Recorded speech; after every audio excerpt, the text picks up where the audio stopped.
اللي بيشرب مخدرات واللي بيشرب تفريحي دلوقتي فبلاش منها خالص. حلوه حته التفاريح دي، لان في ناس كتير بتقول لك انا بجرب تفاريح، يعني هشرب لوقت معين وهبطل. طب وانت ليه تفرحي؟ انت كده دلوقتي معلش انت بتبتديها، وبعد كده انت اتجوزت حاجه اسمها مخدرات، ولا منك هتتجوز ولا هتشوف عيال ولا هتشوف دنيا ولا هتشوف اي حاجه، ومنك بتهلك اهلك. اقسم بالله بتهلك اهلك وهلكت نفسك في الاساس. فاتبع مع الله ربنا هيكرمك، اقسم بالله. دولت دولت دلوقتي مش شايف حاجه. دول ايه؟ دول علامتين صلاه بس مش باينين، ممكن تودهم ترفع الكاب شويه.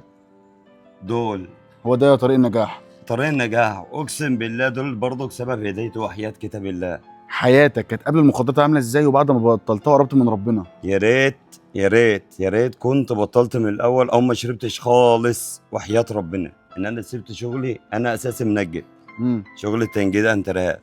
فدلوقتي